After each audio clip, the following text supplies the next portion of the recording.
Kia ora.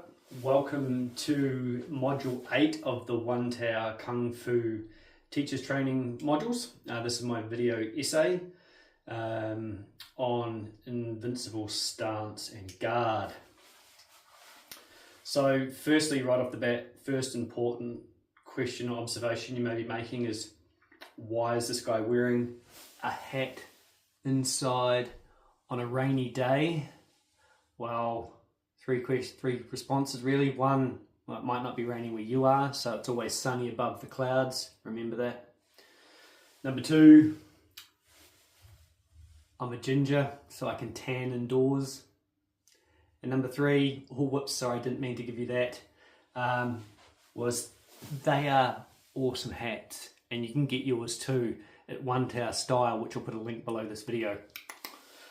So, with all that said, welcome to the Invincible stance and guard. What is a stance? What is a guard? So I'm sure you've seen many videos where you might have like a Muay Thai a guard going up, or a boxer's guard around there. Now, haven't done too much martial arts, done a little bit of kickboxing in the past, a little bit of karate. So if you're watching this and you want to correct me, jump in, help the algorithm, pump me up with your comment, awesome. But in Wing Chun, we have, just trying to get in the camera angle too, right? So, oh sorry, this is not salsa. So, what is your guard? So guard for Wing Chun is essentially our stance. This is how we get into position when we start. So easy way to do that for a Wing Chun stance: feet together, hands into this position here, or it doesn't really matter for this point, but you bring your center of mass forward, you step out, and then you have what we call a stance like this. Now, you can do it many ways. You can go down depending on the dexterity of your feet. You can go out like that, whichever way you want to do it. When you've been training a bit longer, it's kind of, you just get into a stance by yourself. Now, there's two really core elements of this, one being the external and one being the internal. So we'll focus on the external first. So we get into our stance. And the reason why we have our toes pointed in our stance, in our stationary stance, is because we want to get a triangulation occurring. So that is where all of our body mass is pointing to the triangulated center, the opposite center of our target. So if you were sparring or chi-sauing, that would be your partner.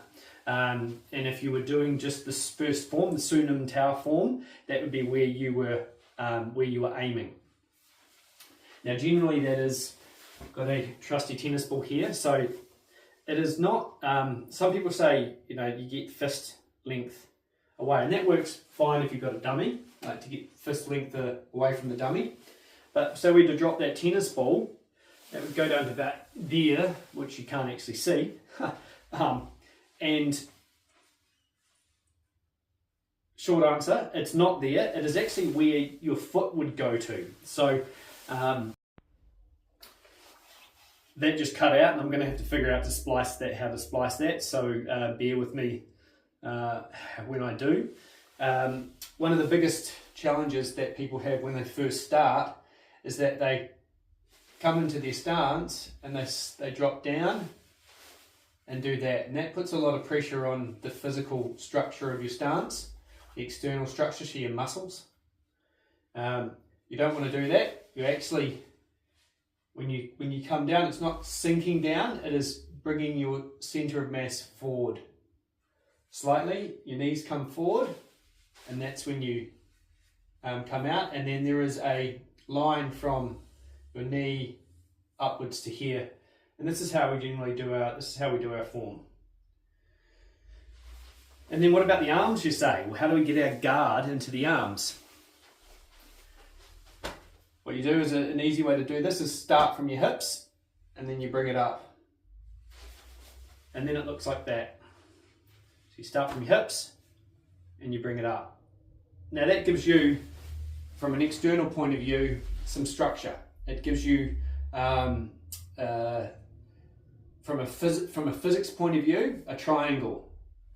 And that's an easy way to start. So you can think of your shapes in triangles or circles, and punches in straight lines.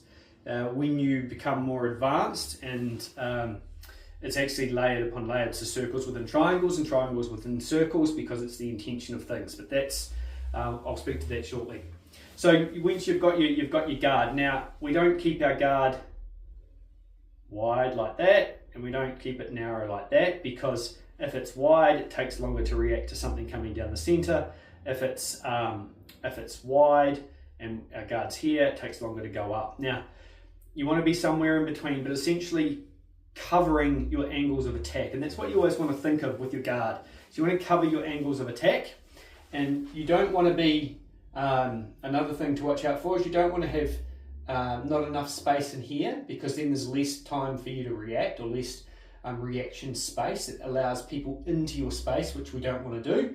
You don't want to have it collapsed, so you want to think of it at least like a spring in there, whereas it's like gets to a certain point and then you either want to move, redirect the force, or counter. And you also don't want it too far out, because then you don't have much of a range to continue any offensive moves, and you're exposed to be latched or grabbed as well. So we keep our guard in that space. So the shapes are important, how we get our shapes. So we come in, stance, there, and now you've got your guard. We keep our fingertips on the center line, or the center plane, the center line, because that means we have coverage of all ranges of attack. Not necessarily thinking about the legs at the moment, but your guard. So you can cover your dai sao with a palm strike, you've got chit saos, but basically you're covering, you've got, look at that coverage. You've got sort of 270 degrees covered in a way, with, you can still go further up and then cover it above. So really 360 degrees from around here for coverage. The same principles applies to your legs. Now, you don't want your feet going out like that, because that means you're targeting out like that. In Wing Chun, we target our mass. What does that mean? Well, to find your mass and find your center, there's an element of what we call Tai Gong, which is gently rising from the center, and we've spoken to this in past modules. Tai Gong rising from the center, and then we expand out. Now, so from the center in there, you are centered, so all the way up here, so you're covering your lines of attack around that center, and your arms are in a straight line, so you can punch, attack, punch, with all of your shapes, your external shapes, and then from here you've got the straight down the center line to either attack, or if someone throws a kick, you can come down the center. Now, the benefit of staying on the center is the shortest distance between 2 points is a straight line. So you want to take the most direct route to your opponent. So if someone comes along and does a roundhouse kick, for example, that attack is taking a wider arc and therefore takes a longer time. Now, it might only be a split second or two, but it's still a longer time. So if you're in stance and you're relaxed and everything is pointed forward, your Tai Gong is on, you're risen and you're centered, and then you move with your whole mass because everything's pointed. You're not moving with your top half because your feet are like that. You're not moving with your bottom half because you're like that. You're here. You can come straight down the line to defend or attack. But then when you move, we don't move like this in Wing Chun. We moving from our center. Now, your feet don't necessarily have to be pointed in, but the reason they're pointed in is to help you develop a condition, which is the state. And once you're in state, everything, you've had so much practice that you're actually targeting everything forward. So you move forward, speaking of legs, you move forward with your legs and your feet pointed to your target down the center line.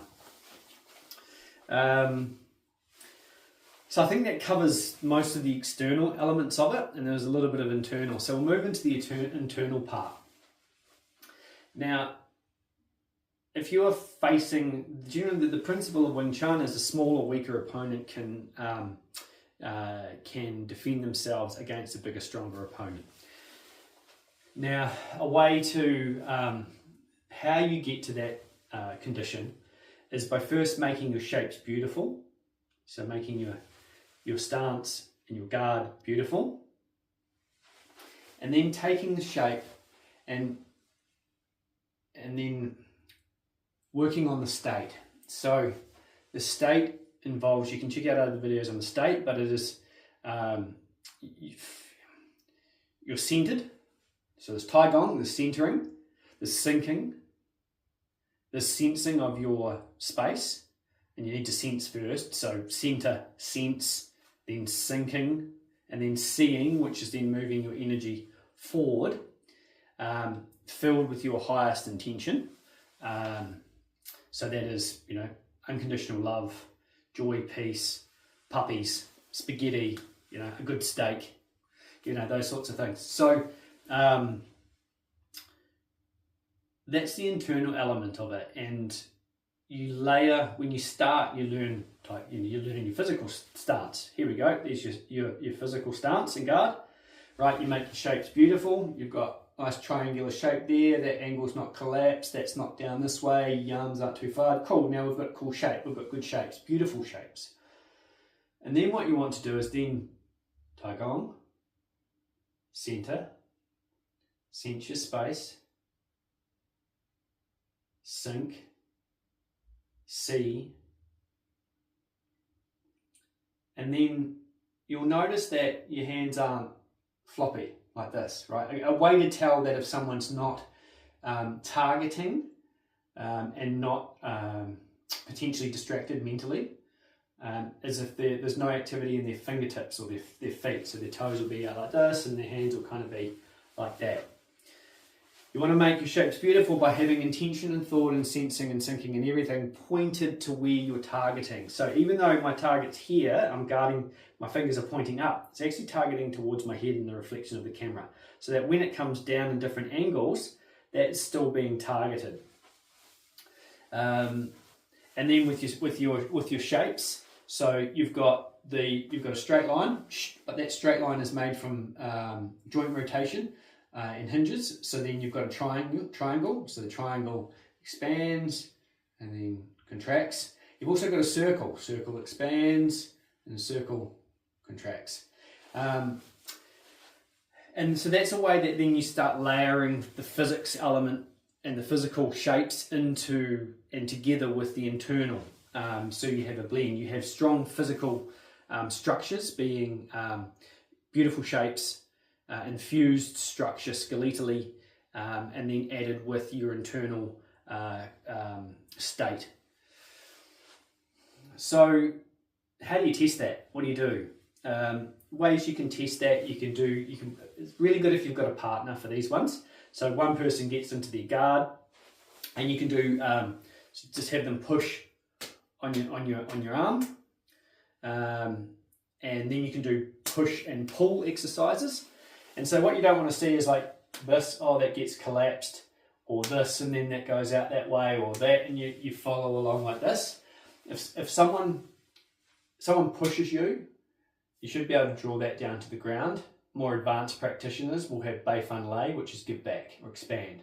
So when you hit, there's a bounce back element to it. But that takes practice and constant showing up on your part to cultivate that skill.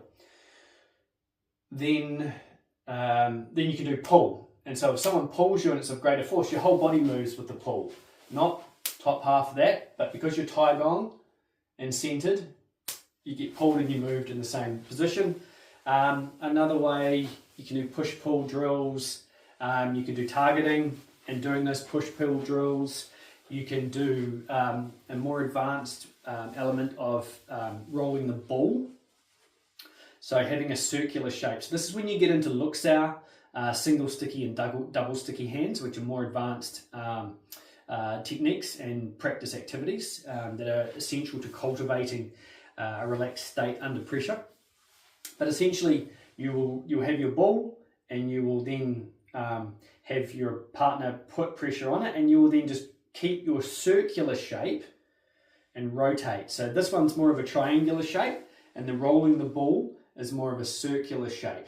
And then you'll move that shape with the incoming force, and then work on your internal state of sensing, centering, sensing, sinking, seeing, and the other elements that make up our state. So, of course, all infused with your highest intention. I think that's about it. Thank you very much for watching. Hope you learned something. And I appreciate the time and consideration if you've actually got to this stage of being on part of the journey that I'm going through personally and evolutionally with my Kung Fu practice, to be able to articulate and share the wisdom and the teachings of Grandmaster Chu Shong Ting, passed down by Sifu John Kogan through One Tao Academy. We've got an amazing online community that's full of awesome humans that love martial arts and love meditation. So there's a link below this. Do check it out. Thanks.